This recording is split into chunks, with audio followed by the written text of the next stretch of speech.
Taylor Frankie Paul's Bachelorette season was canceled 3 days before it was supposed to air, and this is the story of how a 31-year-old Mormon mom from Utah with 6.1 million TikTok followers built one of the largest social media followings in the country, survived two of the most publicly chaotic scandals of the last decade, landed the lead role on one of reality television's most iconic dating franchises, and then watched all of it get canceled in a single afternoon. Taylor Frankie Paul has racked up more comebacks than most people collect crises. March 19, 2026 was the day that stopped working, and the part that makes this story genuinely strange is that almost none of it was hidden from the people who put her on that unscripted television show.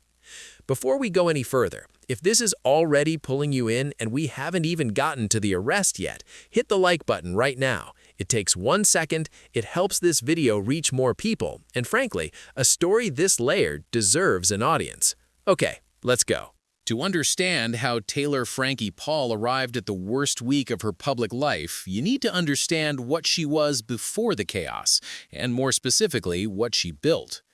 Taylor grew up in Utah, married in the Mormon temple straight out of high school by her own description, and settled into a life that from the outside looked exactly like what you'd expect: kids, faith, domesticity, a quiet domestic picture. What nobody expected was that she'd turned that entire life into a content empire. In 2020, she started pulling together other Mormon moms in Utah to make videos on TikTok: dance trends, beauty content, motherhood skits, lifestyle snippets. The group included women like Whitney Levitt, Macy Neely, and Michaela Matthews, among others, and Taylor named the collective Mom Talk and claimed herself as its founder from day one. The idea was modern, relatable Mormon women pushing back against what the world assumed their lives looked like, and that framing connected with people immediately because these women were funny, they were real, and they were unexpectedly refreshing. By early 2026, Taylor alone had accumulated 6.1 million TikTok followers and 2.3 million on Instagram, numbers that put her in a completely different category from a typical lifestyle creator. What made Mom Talk work, though, wasn't the concept. It was Taylor herself. Her personality pulled people in harder than anyone else on the account. Her life felt like the most compelling story being told there, and Mom Talk needed her in a way that it needed nobody else. For 2 years, that arrangement paid off beautifully for everyone involved. May 2022 arrived and burned it down. You've probably already heard about this part.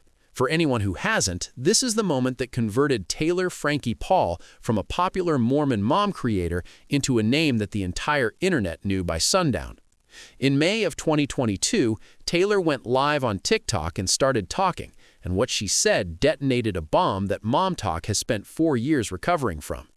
She disclosed that she and her then-husband, Tate Paul, had been soft-swinging with other couples in their social circle, using her own definition of the term, hooking up but not going all the way. The arrangement had a clear set of rules, as Taylor explained it. As long as both of them were present, aware, and on board, everything stayed within acceptable limits. The moment anything happened without the other person's knowledge, that was where the line was.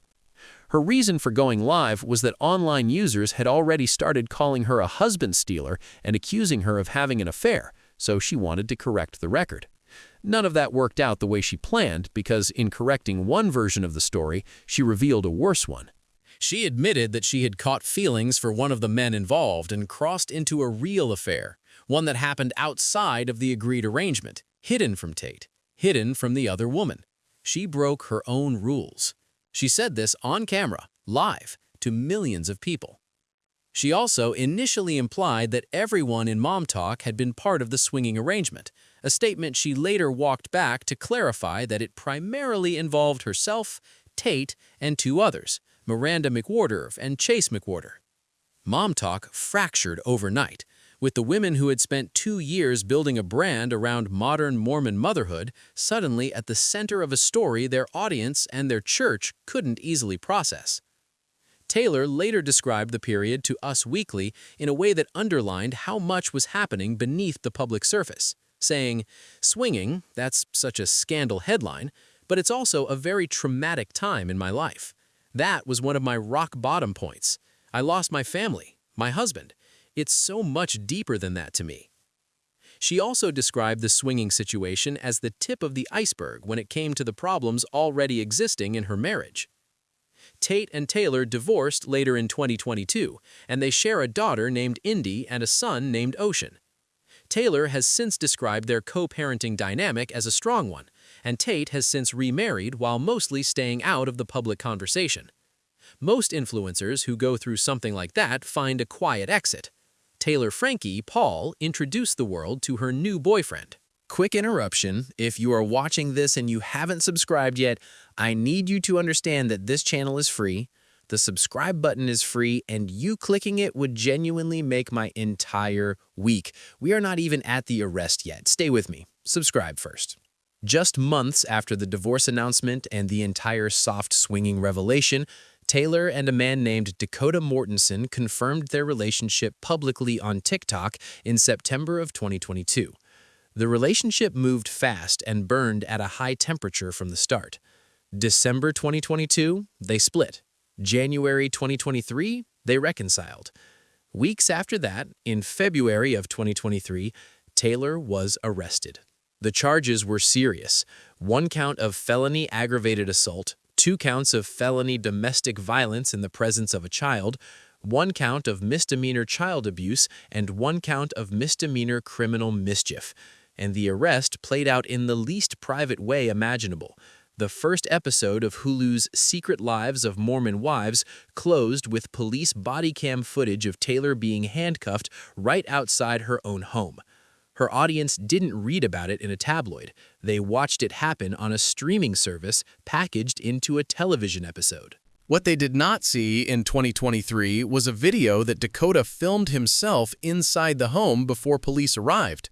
Footage that captured what allegedly led to the arrest, and footage that would stay out of public view for 3 more years before TMZ published it in March of 2026. That video sits at the center of everything that happened this month, and we'll get there shortly. Taylor pleaded guilty in abeyance to the felony aggravated assault charge in August of 2023, with the remaining 4 charges dismissed. The guilty plea in abeyance is a specific legal mechanism. The plea is held in suspension for a set period, and if the defendant completes all conditions, the plea converts to a lesser charge or gets withdrawn entirely. Taylor's conditions included supervised probation, substance abuse and domestic violence evaluations, no alcohol or drug use, and no law violations, all to be completed over a 3-year period with a review date of August 24, 2026. Prosecutors at one point offered to end her probation early because she was doing well, and according to TMZ, she chose to complete the full term anyway. After the arrest, Taylor announced she was pregnant. Their son, Ever, arrived in early April of 2023, and despite having a child together, the relationship remained volatile and on again, off again for years after that. Taylor publicly confirmed the end of the relationship in May of 2025. Before getting to March 2026, though, one more chapter needs covering because it answers the question people keep asking. How does someone with this track record end up as the lead of The Bachelorette? September 2024. Hulu dropped Season 1 of Secret Lives of Mormon Wives, a reality docuseries built around Taylor and the Mom Talk circle, and the show put everything on screen with no softening and no filter. The arrest was in it. The body cam footage was in it. The chaos of Taylor's life was treated not as something to hide from viewers, but as the central draw. America could not look away. Hulu confirmed the premiere landed as their most-watched unscripted season debut of 2024, outperforming The Kardashians on the same platform in streaming ratings. A reality show about Utah Mormon moms beat The Kardashians on Hulu's own streaming service. Let that land for a second. The show earned a fast renewal, and 2 more 10-episode seasons aired throughout 2025. Cast members crossed into mainstream celebrity faster than anyone predicted. Whitney Levitt landed a role in Chicago on Broadway in October 2025 and reportedly helped the production break its box office record, while 2 cast members appeared on Dancing with the Stars. Season 4 of Secret Lives of Mormon Wives premiered on March 12, 2026, 10 days before what should have been the most celebrated moment of Taylor's professional life. Okay, real quick. You've been watching this long enough that we are clearly meant to be in each other's lives. Subscribe to the channel, hit the bell, tell a friend. Your friend group is not talking about this yet, and you could change that today. In September of 2025, Taylor appeared on the Call Her Daddy podcast and came with two pieces of news. First, she and Dakota were over for good. Second, and this genuinely shocked a wide audience, she had been cast as the lead of Season 22 of The Bachelorette. The reactions split almost immediately. On the business logic side, the casting made a certain kind of sense. The Bachelorette had been struggling for years to generate the kind of cultural conversation it once owned automatically. Taylor brought tens of millions of fans who had never watched the franchise before in their lives, and her story was one people already couldn't stop discussing.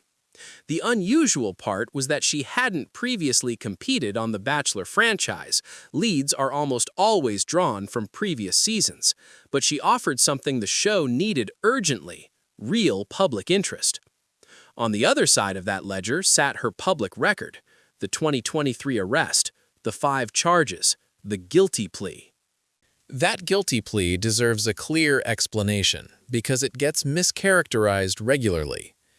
In August of 2023, Taylor pleaded guilty to the felony aggravated assault charge under a 3-year abeyance agreement. As long as she completed all conditions, the evaluations, the probation terms, and no new law violations by August 2026, the felony charge would convert to a Class A misdemeanor. This is not the same as a standard conviction, and Taylor had reportedly been meeting all conditions. So by the time Disney and ABC announced her as their Bachelorette lead, a specific legal resolution was in place, a Hulu show was outperforming the Kardashians, and a fan base numbered in the tens of millions was ready to watch her find love on national television. The season filmed in full. The premiere date sat on the calendar, March 22, 2026. Billboards went up in Los Angeles. Press events ran. Taylor appeared on Good Morning America that week, attended a press preview on March 17th, and said something that, in hindsight, carried more weight than it appeared to at the time. Honestly, just like my heart hurts to see it, to go through it, especially at this time. Just the timing is hard, and it's a big deal. I feel like every premiere that I've experienced, I've never enjoyed fully, so this is another one. It's extremely hard, and it took everything to get me here today. 2 days later, the video landed. March 19th, 2026 is a day that will be in the Taylor-Frankie Paul story for as long as anyone is writing about her. Here is what happened, in the order it happened. TMZ published a video. The footage allegedly dates to the February 2023 incident that produced Taylor's arrest, and Dakota Mortensen filmed it himself on his phone. On camera, Taylor can be seen hitting and grabbing Mortensen, throwing 3 metal bar stools in his direction, kicking him, and at one point putting him in a chokehold as he repeatedly asks her to stop and says, "Let me go." His voice on the recording says directly to Taylor, "Your daughter is sitting right there." Nearby, on the couch, Taylor's daughter can be heard crying, and court documents from the 2023 indictment obtained by multiple outlets confirmed that one of the bar stools struck her daughter, who was lying on the couch next to Mortensen. Dakota can also be heard on the recording saying, "This is called physical abuse." Taylor herself, in an E! News interview prior to the video's release, had spoken about the night in terms that were not favorable to herself. Her words were, quote, "I didn't care, and that's what hurts, is I didn't think about her that night." After the video was published on March 19th, she told NBC News by phone, "I will have my truth." Disney and ABC responded within hours of the video going live. Their statement read, quote, "In light of the newly released video just surfaced today, we have made the decision to not move forward with the new season of The Bachelorette at this time, and our focus is on supporting the family." A fully filmed season, with a billboard standing in Los Angeles and a premiere date 3 days away, ceased to exist. And that was not all that happened on March 19th. The same day, Dakota Mortensen filed a petition for a protective order against Taylor in Salt Lake County, alleging in the filing that Taylor choked him and shoved him into a window during a separate February 2026 incident. The initial petition was returned for a correction and an amended version was filed. Dakota was granted temporary custody of their son, Ever, who is 2 years old, with a hearing set for April 7th. Separately, the Draper City Police Department had already confirmed to People on March 16th that an open domestic assault investigation involving Taylor and Dakota was active, with a spokesperson adding that, quote, allegations have been made in both directions, and that contact with involved parties occurred on February 24th and 25th. All of that in one day. A video, a cancellation, a protective order, a custody change, a confirmed police investigation. We are 6 sections into a 20-minute video, and if you haven't liked this yet, honestly, I am not mad. I am just deeply confused. The like button is sitting right there. It has been sitting there this whole time. One tap. It costs nothing. It means everything. Thank you. This is where a rush to a clean, simple conclusion is the wrong move, and staying with the complexity is the only honest approach. After the cancellation, Taylor's spokesperson released a full statement saying that after years of silently suffering extensive mental and physical abuse and threats of retaliation, Taylor was finally gaining the strength to face her accuser and take steps to ensure that she and her children were protected from further harm. Dakota's response was flat and direct. His statement read, I am unfortunately used to these baseless claims about me and our relationship, which I categorically deny. I am focusing on our son and his safety, and hope that Taylor will do the same. Between those two statements sits a video showing one person attacking the other, a protective order filed by the person being attacked in that footage, and counter-allegations from the person doing the attacking that she was the victim of the relationship. None of those things automatically cancel each other out. Domestic violence situations are frequently not one-directional, and a person can have committed acts of violence in a documented incident while also having experienced harm over the course of a relationship. What the 2023 video captures is a single moment, not 3 years of a relationship. What holds as verified fact regardless of the competing accounts? The video exists and is public. Taylor's 2023 arrest was real. The 5 charges were real. Her guilty plea was real. Dakota's protective order filing is confirmed. His temporary custody of Ever is confirmed. The Draper City Police Department confirmed an active investigation with allegations made in both directions. What has not been confirmed as of this recording is any formal legal filing from Taylor against Dakota to support the counter-allegations her spokesperson put on record. The full picture of this relationship has not been settled legally or publicly. What has been settled is that Season 22 of The Bachelorette no longer has a premiere date. The question Bachelor Nation has been asking since March 19th, loudly and with very little patience for non-answers, is a genuinely simple one. How did any of this get past ABC's vetting process? Because everything that ended this season was sitting in plain public sight before Taylor was ever offered the job. Her 2023 arrest was public record. The 5 charges were filed in public court documents. Her guilty plea in abeyance was on record. The volatile, extensively documented relationship with Dakota had played out on her own social media accounts and on a Hulu reality series that became the platform's most-watched unscripted season premiere of 2024. Rachel Lindsay, a former Bachelorette lead and one of the most prominent, consistent voices in Bachelor Nation, reacted to the cancellation with a question that cut straight to the problem. Her words on her podcast, recorded the day the news broke, "This is bad for Disney. This is bad for Hulu. How did this pass the threshold?"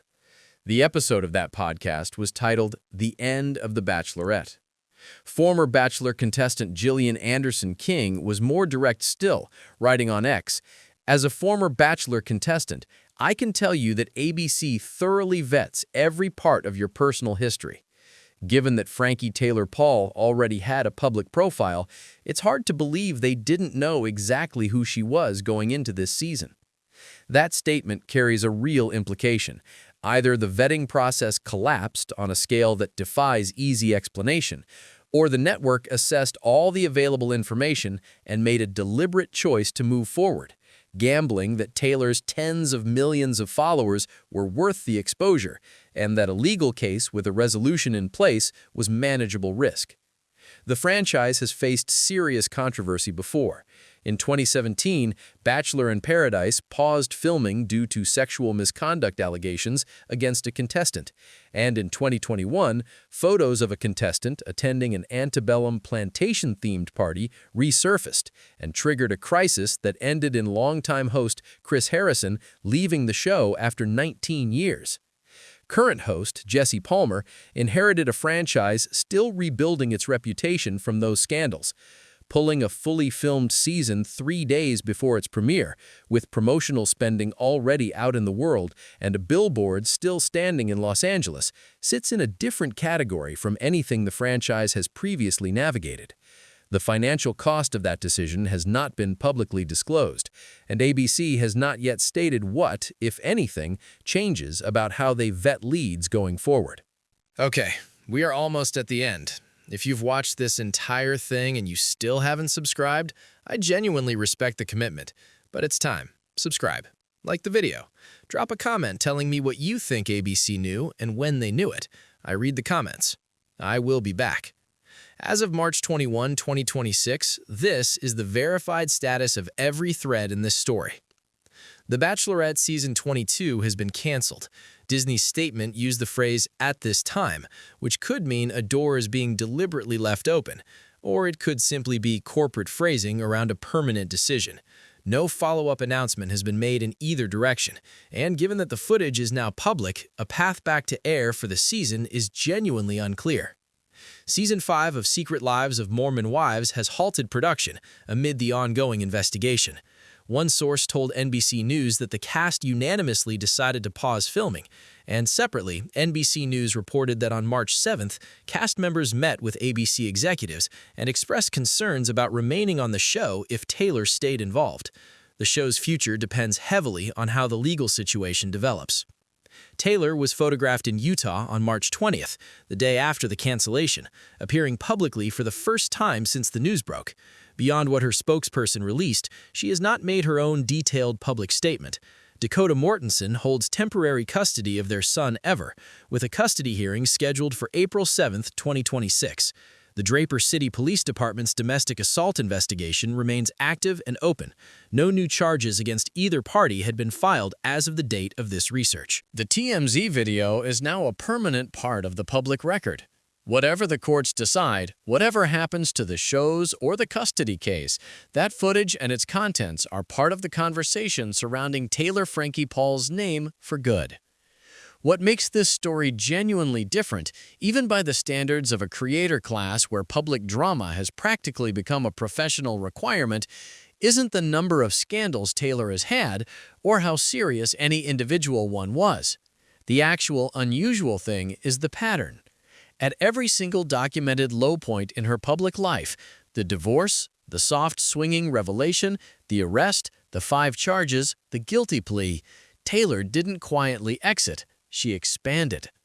Season 1 of Secret Lives of Mormon Wives became Hulu's most-watched unscripted season premiere of 2024, outperforming The Kardashians. The Bachelorette casting landed as a cultural moment. The comeback formula held every single time, right up until March 19, 2026, when a video filmed in 2023 became public knowledge and rewrote everything in one afternoon. The question nobody has an answer to yet is whether this represents a genuine end or whether it's just the next chapter. Her history argues strongly for the latter. The difference this time is the specific nature of what's at stake, Not a streaming deal, not a brand partnership, not a television contract. An active police investigation, a custody case involving a 2-year-old boy, court documents detailing a daughter struck by a bar stool, a child's voice heard crying in footage that millions of people have now seen. This was never really a story about a canceled television show. It was always a story about what happens when someone builds an entire public identity around being unfiltered and real, and the reality eventually catches up with the brand they've built around it. We'll be watching what comes next. If you want to stay updated as this continues to develop, subscribe to the channel and hit the notification bell. That way you'll know the moment we cover anything new. And drop your thoughts in the comments below. Do you think ABC knew what they were getting into? Do you think the show should ever air? Let me know. We will be back.